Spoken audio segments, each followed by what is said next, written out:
Hello there, all the teachers, this is for you.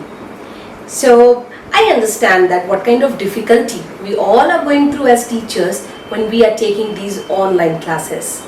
Children, they have become kind of very strong entity all of a sudden because they know that they are not anymore in the physical control and they can do what they want to do. If they want to switch off their camera, if they want to mute themselves, they can do it because you might scold them, you might remove them from the class, which might be a real intention behind all this. So they are trying to fulfill their wish very easily. Many people, they are asking me this question that how can we ensure that the classroom participation is effective even if we are going to be online. And I understand maybe even this academic year, at least till December, we all would be online. Keeping all these facts in mind and how we can adjust with whatever we have, I thought that I would like to share certain simple techniques with all of you. Now we know that the truth, the bitter truth is only one, that child knows you don't have any control over the situation. So any punishment based technique, I wonder if it is going to give you a very good result. It would be great if you are working on more of reward based techniques plus changing your own before factors. Let's understand what did I say in these two different phrases. The very first thing is changing before factors. Why should I attend your class? Why should I be always present with my camera on, with my eyes wide open and ears all towards you? Why should I be waiting for your session? Just because you're my teacher? Oh no, that's not going to happen at all. I should attend your class if I'm interested in your class. If I like you, and does it mean that I should like you because you give me a chocolate every day or you tell me very good girl? No, that's not the truth.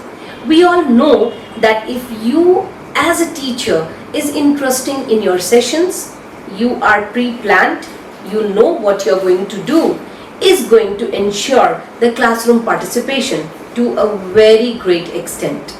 Trust me, if your classes are already planned, you have a mix of activities along with certain theory and you are involved with your own attitude in the classroom process. 90% of the children, they would also be attentive and they would be hooked to your session. So, what I mean to say through this process, that work with your own self a little bit more. Just check, are you ready for your session? Do you have your lesson plan in place? Do you have certain activities already in place which you will use as your connector during the classroom situation? I feel online has given us so much of opportunity because I meet my child and I say, hey, I have come to your home now. See, I can look at your this desk, this table, this background. Wow, that's good to see that you stay here and I never knew and I could never visit your home. This gives a kind of interest to the child and a kind of personal touch which many kids, they really adore. I understand, I'm really talking about children between, let's say, your PP2 to grade 5. I'm not talking about above that because then the whole principle of motivation changes. Another reward principle which I was telling you in the beginning can be some kind of reward, some kind of point which children they can get as a group. So in applied behavior analysis, there is a term called group dependent contingency. What does that mean? It means if you have given a classwork or a homework and all the students are able to finish, they all will get, let's say, those many number of points. So if you have 20 in your class, all 20 completed, 20 points given. To make it little more interesting, I have used sometimes a simple glass ball and I keep the pebbles inside that.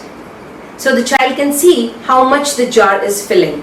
And the day their jar is filled because of this group dependent contingency, then children, they can select one of the treat. what treat I can give, because they are far from me now and I can't cook anything, or I can't give them a chocolate, or I can't give them any edible.